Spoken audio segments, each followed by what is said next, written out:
Bagus, bagus. Ini juga entah makanan apa. Gula, kecap, kopi tak pernah dibikin jadi hidangan untuk suami tercinta. Tambah lagi debu di mana-mana. Inilah contoh dapur idaman. Dapur tak bertuan, dapur yang tak pernah disentuh oleh kaum perempuan. Saran gender. Tapi nggak gini-gini juga lah. Bun!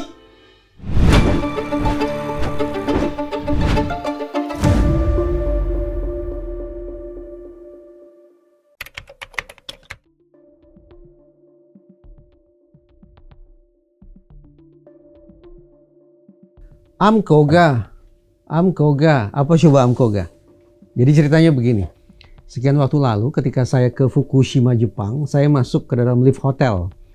Berikutnya masuk seorang perempuan. Dia katakan, dia sebut dirinya Amkoga. Terus terang saya tidak bisa menangkap tuh maknanya apa sesungguhnya. Tetapi kemudian dia berikan kepada saya kartu namanya. Apa yang tertulis di kartu namanya? Boleh percaya boleh tidak. Di bawah namanya tercantum call girl. Oh, ternyata itu pengucapannya dalam lafaz Jepang. Amkoga itu bermakna I'm call girl. Seperti itu. Sesaat setelah saya ketawa-ketawa kecil, terus terang saya terperangah oleh 3 hal. Pertama, dahsyat ya. Betapa seakan-akan terjadi legalisasi terhadap di negeri matahari terbit. Bukan hanya dilegalisasi kesannya, tetapi bahkan yang bekerja pun si perempuan itu sepertinya bangga betul menekuni pekerjaannya itu. Terbukti bahwa dia punya kartu nama, dia berikan tanpa beban kepada laki-laki yang barangkali dianggap sebagai calon konsumennya. Legal plus bangga. Satu lagi, ini yang terus terang paling bikin saya tidak habis pikir, yaitu kalau saya lihat dari ujung kepala sampai ujung kaki, perempuannya tidak lagi muda. Dalam ukuran saya, tidak ada lagi yang menjadi daya pesona dari tubuhnya. Bahkan perkiraan saya nih, umurnya juga barangkali sudah diambang lansia. Gitu.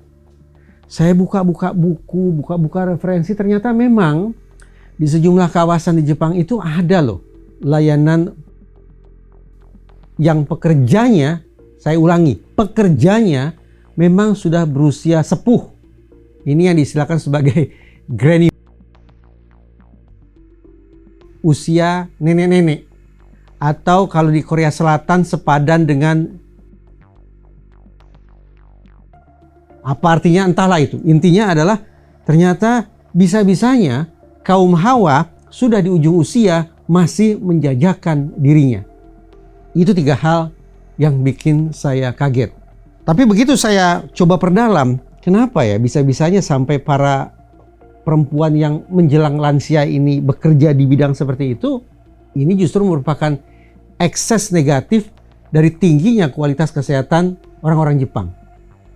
Usianya sudah lanjut, sudah jauh melewati usia pensiun.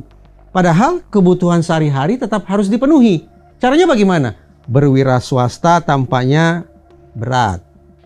Kembali ke perusahaan, tidak ada yang mau menerima. Alhasil, para lansia itu termasuk kaum hawanya memutuskan untuk menekuni dunia temaram ini. Sebagai kalau dalam bahasanya Iwan Fals, sebagai itu kata Iwan Fals. Ini kalau saya bicara, saya jadi penasaran nih. Kira-kira disensor tidak nih oleh YouTube? Kalau disensor oleh YouTube, sah sudah. Saya bisa katakan jangan-jangan YouTube ini jauh lebih otoriter daripada rezim Orde Baru. Kok bisa? Ya karena judul lagu Iwan Fals itu tidak pernah disensor, tidak pernah ditarik dari peredaran. Iwan Fals juga tidak pernah dipanggil oleh polisi untuk mempertanggungjawabkan lirik lagunya yang memuat kata yang satu itu. Kalau kata ini disensor, di-ngip oleh YouTube, silakan nilai sendiri. Nah, tapi kembali ke pokok persoalan. Amkoga itu tadi barangkali merupakan sebuah potret yang paling jauh, potret yang menurut saya paling sulit untuk ditoleransi apapun alasannya ketika kita berbincang tentang bagaimana perempuan-perempuan memilih untuk melewati waktu mereka, memanfaatkan peluang-peluang produktif mereka di luar rumah. Memutuskan untuk kembali ke dunia kerja. Walaupun dunia kerjanya ya seperti itu. Keberadaan perempuan di dunia kerja semacam itu jelas bertolak belakang dengan anggapan banyak laki-laki bahwa perempuan sepatutnya berada di dalam rumah menjalankan peran domestik mereka. Terkenanglah oleh saya keberadaan sebuah RUU, Rancangan Undang-Undang Ketahanan Keluarga, sekian tahun silam di gedung DPR sana. Ketika sejumlah politisi mengajukan RUU Ketahanan Keluarga, di luar terjadi penolakan besar-besaran. Termasuk, ini terutama sekali adalah oleh kalangan perempuan. Kenapa? Pihak-pihak yang menentang RUU Ketahanan Keluarga itu khawatir betul bahwa keberadaan RUU ini akan mendomestifikasi kaum Hawa. Maksudnya, RUU itu nanti akan menjadi pengabsah, menjadi pengesah mengapa perempuan sepatutnya berada di dalam rumah, tidak di luar rumah. Kalau sudah berada di dalam rumah, maka fungsi perempuan, maaf kata ini, fungsi perempuan seolah-olah tidak lebih dari mendampingi suami, membesarkan anak-anak. Sebatas itu. Dan perempuan-perempuan yang menolak RUU Ketahanan Keluarga itu punya sikap bahwa perempuan yang dikunci dalam rumah, dengan kata lain, kalau RUU Ketahanan Keluarga diberlakukan, itu justru merendahkan kaum perempuan. Karena itulah harus ditentang. Tapi sebaliknya, banyak juga sebetulnya kalangan perempuan, termasuk akademisi loh, yang mendukung keberadaan RUU Ketahanan Keluarga itu. Kata mereka, seandainya lah RUU ini mendomestifikasi para perempuan, bukankah situasi Indonesia yang morat-marit ini salah satunya adalah akibat pengasuhan yang tidak efektif? Karena ayah tidak hadir, ibu pun tidak hadir. Nah, untuk mengoreksi itu semua, untuk memastikan bahwa arah kehidupan masyarakat kita lempeng lagi seperti dulu, peran pengasuhannya harus dioptimalkan. Dan kalau kita bicara tentang pengasuhan, memang ada peran ayah di situ, ada peran ibu di situ. Dan dalam nilai-nilai tradisional masyarakat kita, ya sulit juga untuk kita sanggah bahwa peran ibulah yang dianggap lebih dominan. Sekali lagi, dalam konteks pengasuhan. Jadi kita bicara tentang dua kutub nih. Ada kutub anti domestifikasi perempuan.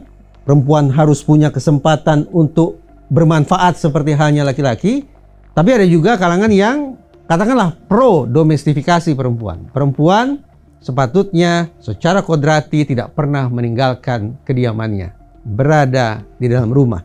Perempuan bisa bekerja di situ, perempuan bisa hidup produktif di situ, perempuan bisa mendatangkan manfaat di situ. Di situ di mana?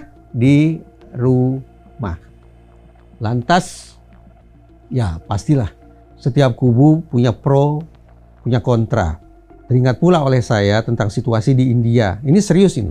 Kalau sudah kita bicara tentang India, ini barangkali merupakan salah satu potret negara yang paling buruk memperlakukan kaum Hawa. Ceritanya begini, ada penelitian ini sekitar tahun 2021 lah kalau saya tidak salah, bahwa di India sana setiap 25 detik ada satu orang ibu rumah tangga yang memutuskan untuk mengakhiri hidupnya sendiri. Setiap 25 detik. Itu artinya, hitung-hitungan kasar, per hari, setiap hari itu ada insiden orang, tepatnya ibu rumah tangga, yang memutuskan untuk game over 61 orang per hari. Per tahun berapa? Ya tinggal hitung sendiri. Hitung-hitungan saya, 25 detik ada satu insiden, satu hari 61, berarti dalam satu tahun ada hampir 23.000 perempuan spesifik ibu rumah tangga yang memutuskan untuk berpisah dari suami dan anak-anak untuk selama-lamanya pulang ke alam baka. 23.000 loh. Bagi saya itu angka yang mengerikan. Kalau kemudian diteliti apa sebab musabab mengapa puluhan ribu ibu rumah tangga di India sana memutuskan untuk menjalani nasib seperti itu, kita sudah bisa duga. Kita sudah bisa tebak kira-kira jawabannya apa. Apalagi kalau bukan beban sebagai ibu rumah tangga yang beratnya bukan alang kepalang. Area hidupnya barangkali sekian kali sekian meter saja, anggaplah begitu. Rumah rata-rata lah. Tetapi ternyata walaupun wilayah hidupnya hanya segitu-segitu saja, tetapi beban batinnya, luka fisiknya ternyata tak terkatakan. Tambah lagi, begitu perempuan-perempuan itu memutuskan untuk berumah tangga dalam usia yang masih sangat-sangat belia, janganlah berharap banyak. Apalagi jangan pula berimajinasi tentang bagaimana meniti hidup ke masa depan. Sekolah ditinggalkan, bekerja dilupakan, fokus di rumah. Barangkali waktu menikah serba bahagia, tapi pernikahan usia berjalan, yang datang justru serba neka derita. Itu sekali lagi yang membuat perempuan-perempuan, bahkan ibu-ibu rumah tangga di India sana mengambil jalan pintas untuk menemui Tuhan mereka lebih cepat daripada yang seharusnya. Saya tentu saja berempati terhadap kedua belah pihak.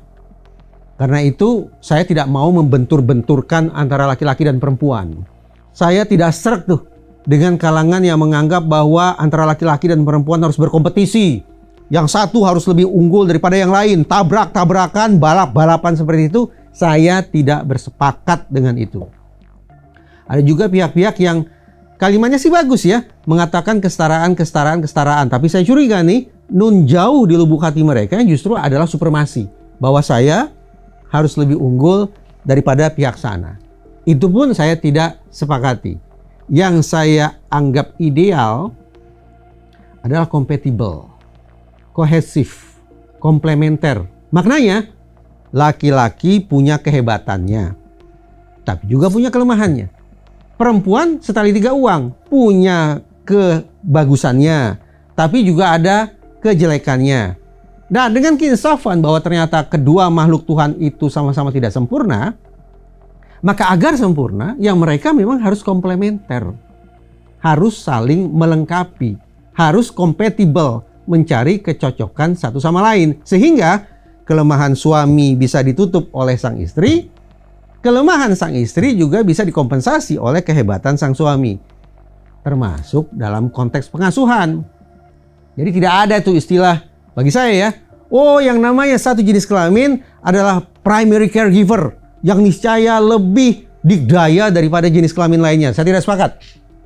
Ayah, ibu masing-masing punya efektivitas perannya dalam membesarkan darah daging mereka. Alih-alih dibenturkan, alih-alih dibikin tabrakan, justru kedua belah pihak baik ayah maupun ibu sekali lagi sepatutnya komplementer, sepatutnya kompatibel. Begitu pula di dunia kerja. Seyogyanya tidak ada layanan-layanan istimewa kepada jenis kelamin. Kenapa? Karena masing-masing jenis kelamin saya yakin punya spesifikasinya, sementara jenis kelamin yang lain punya spesialisasinya. Nah, bagaimana kemudian agar mereka bisa bekerja komplementer dan kompatibel? Silakan cek spesifikasinya, silakan takar spesialisasinya. Itulah menurut saya bentuk peran laki-laki dan perempuan yang paling indah. Kesetaraan gender semoga tidak hanya isapan jempol belaka.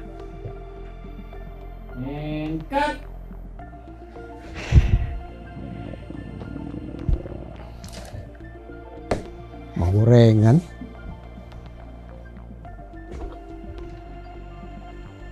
Kosong juga. Bun, Bunda, masak dikit Bun. Bun.